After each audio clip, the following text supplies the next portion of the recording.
It's not something, Mr. Speaker. I call the Honourable David Parker. It's been a long week, sir. Mr. Speaker, as earlier speakers have said, the Labor Party supports the Advanced Technology Institute bill, and indeed I think our leader, David Shearer, spoke at the time of the budget as being identifying that this and some other related science initiatives in schools, or actually relating to encouraging more science graduates in tertiary education, were probably the only two parts of the budget that we agreed with in the Labor Party. So we will be supporting this bill, but we would note that this really is not enough. The National Party pretends that it is in the business of increasing New Zealand's exports. It says that it recognises a need to rebalance the New Zealand economy away from consumption towards export-led growth.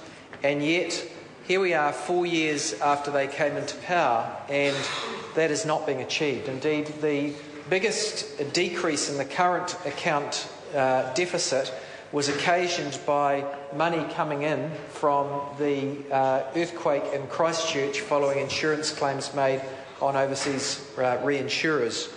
And if you strip that out of the decrease in the current account deficit, the decrease in the current account deficit, which dipped down for quite sharply for 2 years, was only half of what it appeared in the Statistics Department figures. From here on, our current account deficit grows. It grows to over 5% per annum. We are already one of the most indebted countries in the world, and it's not government indebtedness.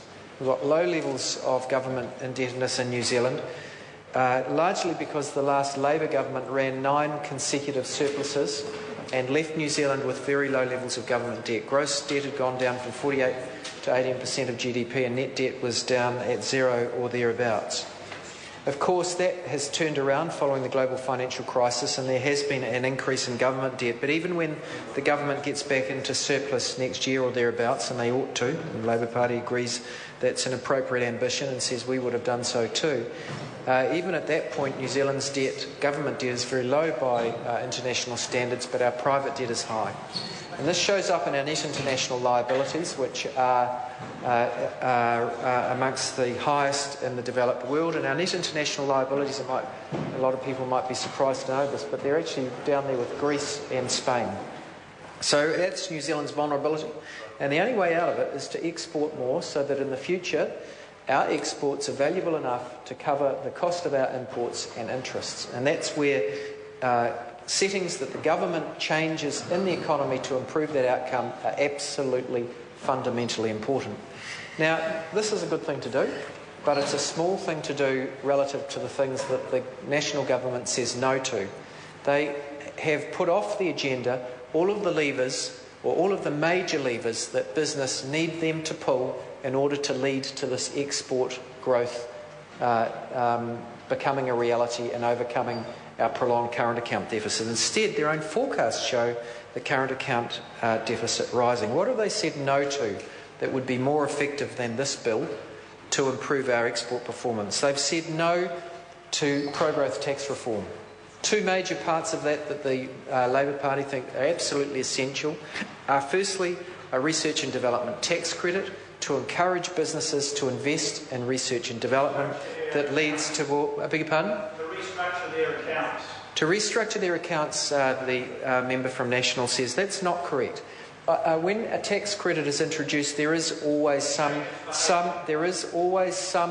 recategorisation of expenditure at the margin. Where there is always some recategorisation at the margin, but the reason why every other country in the Western world, bar one or two, does it, including Australia, is that apart from that recategorisation at the margin, it stimulates a lot more expenditure in research and development, and that's why other countries do it.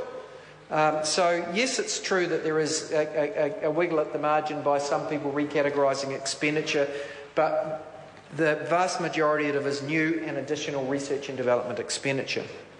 The Treasury supported that reform. The Treasury opposed the National Government, who upon taking over from Labor when we'd recently introduced a research and development tax credit, the Treasury criticised its abolition. What's the next big measure in respect of pro-growth tax reform, which is far, far more important than that? It is actually a capital gains tax. At the moment, New Zealanders invest because of tax biases in the economy. It is a hard decision, thank you, Ms Street. It is. Marion Street makes a very good point that because it's hard, the National Party avoids it. But it has, from their point of view, it's hard because it attacks their base, who will have to pay it. It doesn't attack the economic base; it improves the economic base. Well, you know, that sort of Luddite view of the world is why our export performance is going backwards.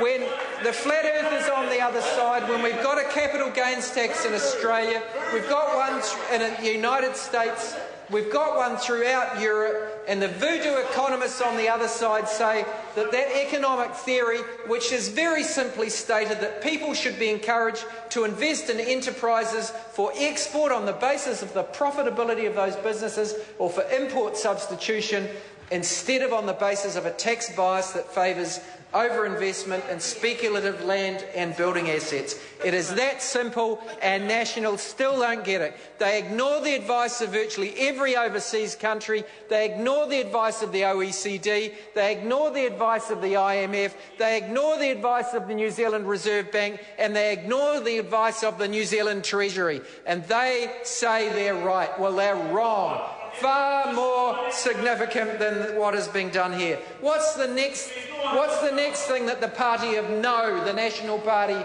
put off the agenda? Well, they say, look, they admit there's a problem with overvaluation of the currency. They see other countries around the world manipulating their currency, competitive devaluing their currency. What do? They do nothing. The Party of No says they can't do anything to fix it, and they watch our export sector, the receipts have gone down. We're losing jobs in things like our timber industry, where manufacturing's been going backwards for the last 2 quarters. And what does the National Party say can be done? Nothing. That's the National Party response. It's the Party of No. They will not pull these big levers. We need to address our currency. We need to broaden the Reserve Bank Act so that we do not give primacy to inflation over all factors like employment and manufacturing and export earnings. But no, the National Government, the Party of No, says no. So they've put off the agenda the big levers that business, that people who want jobs in New Zealand need them to pull. As a consequence, we've got record numbers of New Zealand giving up and going to Australia. As a consequence, our own unemployment rate is lower than it would have otherwise been. They suppress unemployment figures by waving goodbye to those New Zealanders to Australia, despite the fact that it was them that made the promise when they were elected that they'd be saying wave goodbye to higher taxes, not your loved ones. We don't hear them being willing to be held to account for that failed promise. Mr. Speaker, this bill is all well and good, but New Zealanders are disappointed that the government that showed promise in their view, they elected them into government because they believed John Key and Bill English when they said that they'd lead them to a brighter future. They're disappointed that that hasn't happened. They know, they are seeing that this government is not willing to pull the levers that the people of New Zealand, the people that need jobs and prospects for themselves and their families, that they're not willing to do this, to pull the levers in relation to taxation, pro-growth tax reform. Now let's just turn briefly to savings. You know, they say, oh, the big difference between Australia and New Zealand is mining. That's rubbish. The Australian cleared out on New Zealand when it came to earnings in their industries at a time in the 80s when their mining industry was in the doldrums. The reason they get ahead is they save properly and they invest in their industries, which improves labour productivity and total factor productivity. These are expensive machines that require technical operators to supply them, to run them, and they're paid good wages. That's the reason why Australia does better. Another reason that New Zealand should follow in that step, but of course the party of no and National says no. I call the